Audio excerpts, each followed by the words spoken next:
पण कन्नडमध्येही आमचा रोल होता, फुलंब्रीमध्येही आमचा रोल होता, हैदराबादमध्येही आमचा रोल होता. ते चाळीस भाजपचा पराभव होता. हे बघ, आता या निवडणुका ज्या होत्या सर्वांनी एकमेकाच्या विरोधात लढवल्या, तर हे तुम्हाला मान्य करावं लागेल. आम्ही माहिती म्हणून तर लढलो नव्हतो. शिवसेना वर्सेस भाजप हा लढत अनेक ठिकाणी झाली. तुम्ही वैजापूरचं उदाहरण घ्या, तुम्ही गंगापूरचं उदाहरण घ्या, तुम्ही पैठणचं उदाहरण घ्या. या सगळ्या लढती ज्या आहेत युती न झाल्यामुळे झालेली लढती आहेत. आणि म्हणून एकमेकाच्या विरोधात असताना एकमेकाला पाडणं हे साहजिक आलं.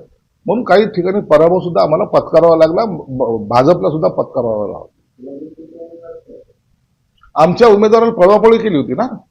आमचा नगराध्यक्षाचा उमेदवार होता, त्याला पळून घेऊन गेले होते. मग त्याला पळून घेऊन जाऊन त्याचा फॉर्म विड्रॉ करण्यापर्यंत मजल गेली होती. हे लोकांना आवडलेलं नाही, ते त्यांनी मतदानामध्ये दाखवून दिलं.